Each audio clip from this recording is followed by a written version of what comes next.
Bonjour, vendredi 22 juin, il est 9h26, les marchés sont super calmes. Alors hier, on a déclenché le signal de vente sous 30, on est allé chercher le double appui sur le niveau de 95, là 98, et là ce matin ça remonte un peu. Alors il n'y a pas de pression, hein, il n'y a pas de conviction, En fait, si vous voulez, on était haussier, ensuite biais, haussier, tendance neutre, ensuite neutre, biais baissier. Ok, voilà, c'est tout. Malheureusement, on peut pas espérer manifestement dans le contexte actuel avec toujours les valeurs très très peu. Ouais, il y a pas de programme, hein, elles sont pas du tout massacrées, très peu travaillé, donc quoi que ce soit de très très puissant. Toutefois, je vais quand même au moins pendant 2-3 jours conserver l'idée qu'on peut décrocher à un moment donné. Il suffit d'un tweet, on a une petite sensibilité. Et regardez, j'ai quand même j'ai quand même réduit ma position vendeuse, ce qui est quand même paradoxal. Mais bon, partant de call acheteur en protection, vous voyez, j'ai toujours un peu de l'eau, il me reste plus que 5. Alors je retire un peu d'argent de temps en temps sur ce compte, bien sûr, c'est normal. Il faut bien manger. Et, euh, et l'idée, c'est que il faut le faire vivre, ce marché, ce compte. Là, je revends un peu, certainement. Là, je suis placé, parce que j'ai acheté hier soir, donc sur le double appui, mais allez, hop, je suis placé ici. À la vente à 37. Je bois le café en même temps. On a beaucoup bossé hier. Franchement, c'est une belle journée, intéressante, surtout la structure de la baisse, tant qu'on reste sous 30, etc. Le marché n'affirme pas quoi que ce soit, et là, c'est pareil, il tourne autour de 30, donc là, déjà, on vend un petit peu. Mais on y va doucement, ce ne sont pas des marchés de grosses opportunités.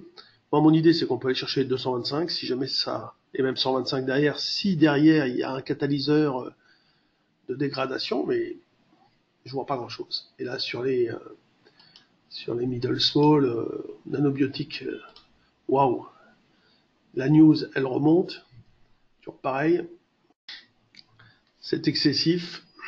Donc nanobiotiques, les résultats sont positifs. Pour la phase 2-3 de son essai sur le NBTXR3 dans les sarcomes des tissus mous.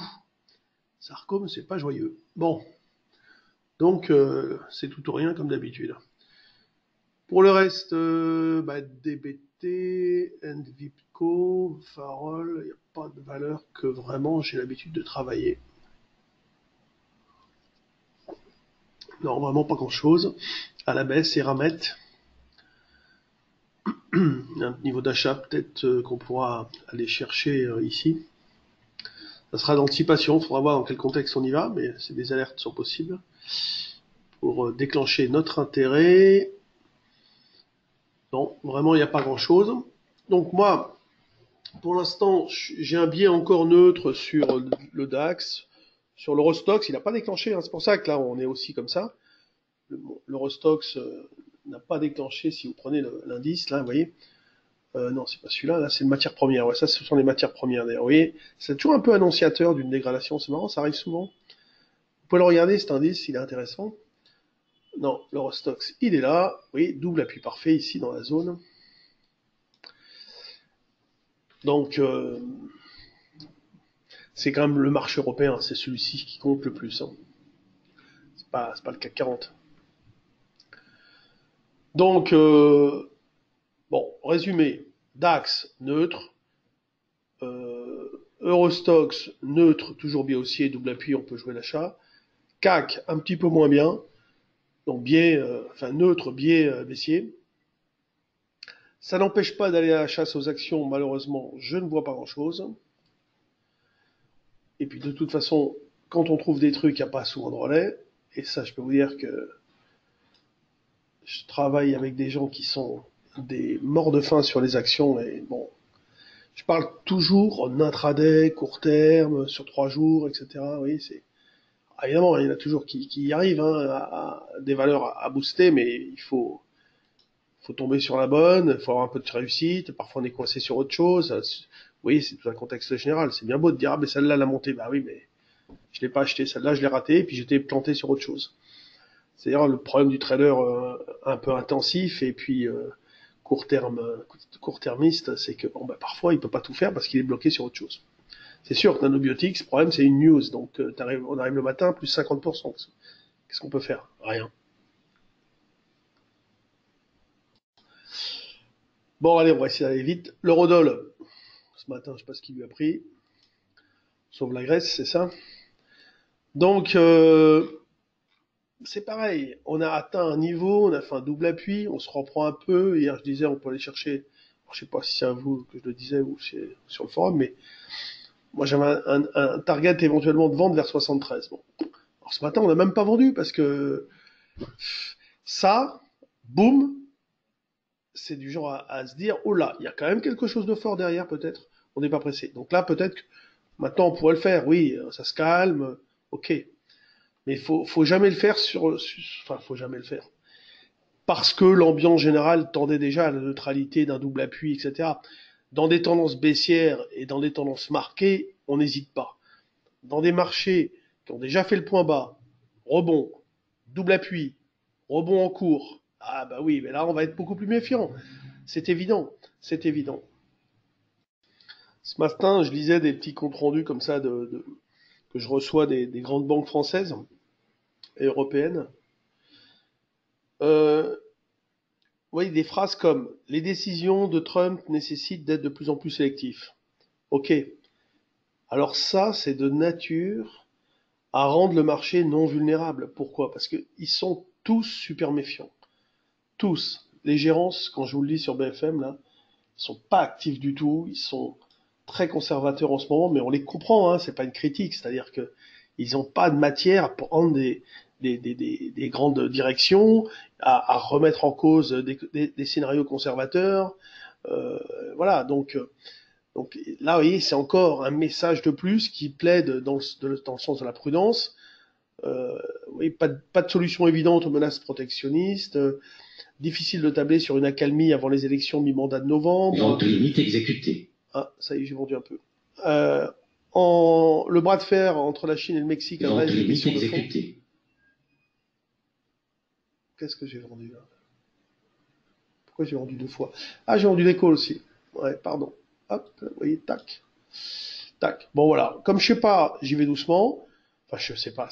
Vous voyez bien que le marché est en petite divergence. Donc j'ai vendu 5 lots à 37, puis 5 calls 5003. Dans la monnaie, pourquoi? Parce que je veux que si le marché repart à la baisse, je gagne quelque chose. Vous voyez, je vais pas vendre un call loin, etc. Et mon but, en fait, c'est sur un retracement de venir faire un spread. Donc, je vends à 5003 et si le marché rebaisse, je rachèterai un 5450 par exemple pour baquer mon risque et profitant donc du repli pour acheter moins cher et acheter avec du temps en moins, donc encore moins cher sur le Theta. Ouais, donc on disait Trump nécessite d'être sélectif, donc toujours de la prudence. Alors, toutes ces tensions réduisent le potentiel de croissance, mais les tendances de fond restent favorables. Vous voyez, vous avez à la fois des menaces, mais à la fois des tendances de fond qui sont toujours plutôt positives. Les banques centrales vont continuer de normaliser les politiques monétaires. La Fed poursuivra la remontée des taux directeurs. Nous, on restera avec des taux bas le temps qu'il faudra. Du coup, la logique voudrait que l'euro reste faible.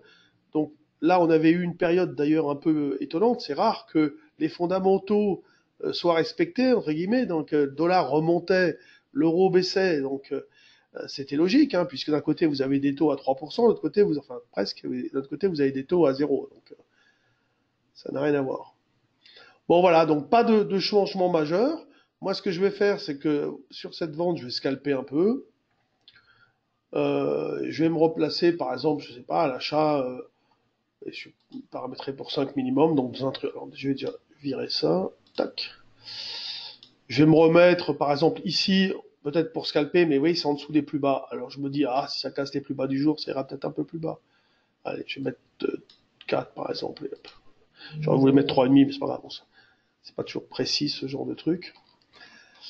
Bolloré, fin du contrat Autolib, situation très spéciale. Qu'est-ce qu'ils disent de beau? Non, pas grand-chose. Saint-Gobain, que se passe-t-il? Le titre se trouve aspiré dans une spirale négative. Ouais, C'est comme ça, c'est comme Hermès, hein, ils sont toujours super négatifs, là, les analystes. Donc Saint-Gobain, bah, il y a beaucoup de doutes sur la valeur. Là, je vous donne des trucs de ce matin. Vranken, renforcement dans le mousseux, neutre. Il n'y a pas grand-chose. Hein. Il n'y a pas grand-chose du tout, du tout, du tout. Mais vous voyez, les indices PMI devraient rassurer. Sommet de l'OPEP crucial. Sensibilité au risque italien reste importante. Ouais. Ça n'empêche pas le GBP de remonter aussi. Là, je vois sur l'Italie. La Banque d'Angleterre recommence à placer ses jalons. La Bank of England a maintenu le statu quo dans sa politique monétaire. Il n'y a aucun scoop. Bon, bah écoutez, on va rester modéré dans ces prises de position. C'est pas le moment de frapper. Je pense que c'est encore une fois, il faut placer ses PS sur l'échiquier. Et s'il y a une tendance, il faut se dire, bon ben, si on va chercher, enfin un mouvement, pardon, si on va chercher 5450, est-ce que ma position à l'instant T va me poser problème? Si on va chercher 5250, est-ce qu'elle va me poser problème? Oui, il faut toujours se projeter, c'est comme ça qu'on réfléchit en bourse. À la fois, on a une approche court-termiste, bien sûr, on est obligé, tout va très vite, mais en même temps, il faut se projeter tout le temps. Si ça monte, est-ce que j'ai un souci par rapport à la position que j'ai actuellement? Est-ce que ça va? Est-ce que ça respecte à la fois une perte, si je suis vendeur, une perte que j'accepte, et une logique de fond? C'est quoi le niveau de retournement par rapport au fait que j'ai adopté un billet baissier hier par rapport à 5330? Ah ben c'est sûr que ça peut pas être au-dessus de 5330. Peut-être au-dessus de 4000, j'ai mis 5475 franchis, voyez-vous? Donc je l'ai reporté. Le but du jeu, c'est de le rapprocher, etc. Donc pour l'instant, encore une fois, soyons dans la phase de placement pour essayer d'optimiser son trading, enfin sa performance quand le marché va bouger. Voilà. Dans le respect d'une idée de fond qui va pendant quelques temps là, peut-être quelques jours, je sais pas, on verra comment.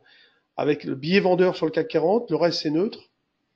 C'est pour ça que cette divergence fait que, ben, vous voyez, le CAC il baisse pas vraiment, mais je vais plutôt jouer un billet vendeur, organiser mon trading là-dedans, optimiser mes prises de position avec les options, et puis attendre que le marché parle, dise quelque chose, fasse quelque chose. Prochain catalyseur. Voilà. C'est Mathieu qui sera là lundi. Je pense que c'est lui qui fera le point bourse, on verra. Parce qu'on a une formation à Bordeaux, donc on est tous les deux à Bordeaux. Les formations sont très denses, donc on le fait toujours à deux, c'est épuisant. Passionnant mais épuisant. Donc on fait futur, option, on est complet. De toute façon, c'est pas du teasing, hein, ce que je fais. De toute façon, moi j'en fais pas trop d'ailleurs, de ce genre de trucs. Donc c'est complet. De toute façon, Bordeaux c'est beau, je vous invite, oui, venez nous voir à Bordeaux. Et puis si vous voulez faire une formation à Bordeaux, n'hésitez pas parce que on n'en fait pas beaucoup, mais c'est vachement sympa. Allez, je vous souhaite une bonne journée, un bon week-end et je vous dis à lundi.